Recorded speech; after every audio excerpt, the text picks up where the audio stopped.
বাংলাদেশ জাতীয়তাবাদী দল বিএনপির ৪৭তম প্রতিষ্ঠাবার্ষিকী উপলক্ষে গজের ইউনিয়ন ছাত্রদলের উদ্যোগে আলোচনা সভা অনুষ্ঠিত।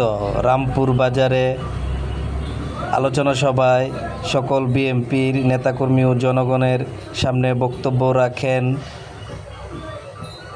সিবুর রহমান রুবেল, সাধারণ সম্পাদক সাবেক গজের ইউনিয়ন ছাত্রদল ও সদস্য পলাশ থানা যুবদল। বক্তব্য রাখেন শহীদ আমজাদ হোসেন, রামপুরের কৃতি সন্তান ছাত্র জুলাইয়ের আন্দোলনের শহীদ আমজাদ হোসেনকে নিয়ে বক্তব্য এবং ডক্টর আব্দুল মহিন আয়োজিত আজকের এই আলোচনা সভায় সম্মানিত সভাপতি, প্রধান অতিথি, বিশেষ অতিথি, এখানে আমাদের সবাই পরিচিত হোক জনাব আলামিন ভুঁইয়া সাহেব, শ্রমিক দলের সভাপতি পলাশ থানা, এখানে উপস্থিত আমার রাজনৈতিক গুরু অভিভাবক, যার হাত দিয়ে আমি গজের ইউনিয়নের নেতৃত্বে এসেছি, সে আমার অভিভাবক অ্যাডভোকেট এম এ বাসেদ ভাই।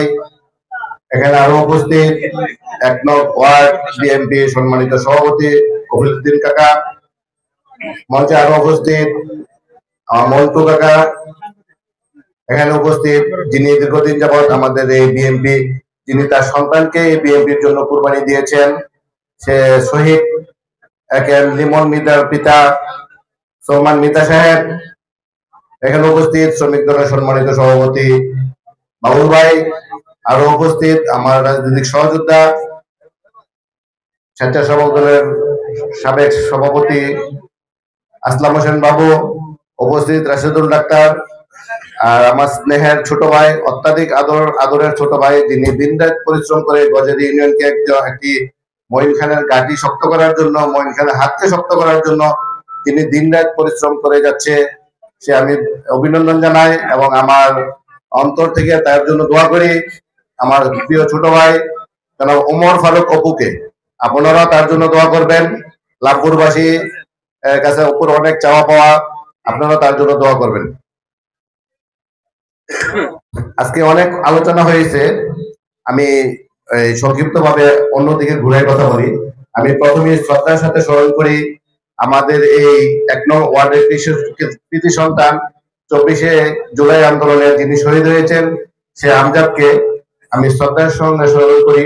আর আমার প্রিয় সংগঠন ছাত্রদল এবং এখন আমি যুবদল নিয়ে কাজ করছি, পলাশ থানা যুবদলের পক্ষ থেকে আমজাদের রুহের আত্মা কামনা করি এবং তার শোকাহত পরিবারকে এই কাটাই ওঠার জন্য আমি সবার প্রতি অনুরোধ করবো, আপনারাও তার পরিবারের প্রতি খেয়াল রাখবেন, আমরাও তার পরিবারের প্রতি খেয়াল রাখবো। এখন আমি ২-৪টা কথা বলবো, আপনারা মুরব্বীরা যারা আছেন তারা বলবেন। যেমন প্রথম বক্তা আমাদের আজকে আলোচনা ছিল যে লামপুর একটি অবহেলিত এলাকা, এইখানে আপনাদের কিছু উন্নয়ন বা আপনাদের পাশে থাকার জন্য। আমি ব্যক্তিগতভাবে যতদিন যাবৎ রাজনীতি করতেছি, আমি দেখি রামপুর কিন্তু অবহেলিত না। এখানে সিংহ পুরুষ এম এ বাসেদ মিয়ার জন্ম, এখানে আরেক সিংহ পুরুষ ছোট হলো ওমর ফারুক অপু, আমজাদ মেম্বার সাহেব, আলতাফ সাহেব, আমার মন্টু কাকা, আমার মুরব্বী কফিলউদ্দিন কাকা সহকারে এলাকার প্রবীণ এবং নবীন এবং আমার সহকর্মী বৃন্দ সকলে কিন্তু এই লামপুর থেকে আমাদের পলাশ থানার বিভিন্ন এবং গজের ইউনিয়নের বিভিন্ন জায়গায় রাজনীতি করতেছে। আমি মনে করি না যে লামপুর অবহেলিত। পাশাপাশি আপনারা যদি আমার প্রিয় নেতা ডক্টর আব্দুল মঈন খান স্যারকে আরেকবার সংসদে যাওয়ার জন্য যদি আপনারা সুযোগ করে দেন, লামপুর থেকে মানুষের বিভ্রান্তিকর কথা না শুনে, আপনারা বিগত দিনও যেমন আমাদের ধানের শীষ প্রতীকে লামপুর থেকে বরাবরই বেশি ভোট দিয়ে ওনাকে জয়যুক্ত করেছেন, আগামীতেও ওনাকে নির্বাচনে ওনাকে জয়যুক্ত করে আমাদের প্রিয় স্যারকে সংসদে পাঠাবেন। তার একটা উদাহরণ দিই আপনাদের, যেমন আমার হাতের ডাইনে যে কার্পেটিং রাস্তাটা, আমি যতটুকু জানি এটা আমার প্রিয় নেতা ডক্টর আব্দুল মঈন খান স্যারের হাত দিয়ে হয়েছে, এম এ বাসেদ সাহেব এটার সাক্ষী। এখানে একটা প্রাইমারি স্কুল, আরো আপনাদের এই এলাকার যত ছোট ছোট কিছু মাদ্রাসা, মসজিদ কিংবা আরো রাস্তাঘাট, ছোট রাস্তা, সব কিন্তু ডক্টর আব্দুল মঈন খান স্যারের হাত দিয়ে প্রথম সূচনা যার মাধ্যমে হয়, তিনি তো উন্নয়নের উপকার হয়।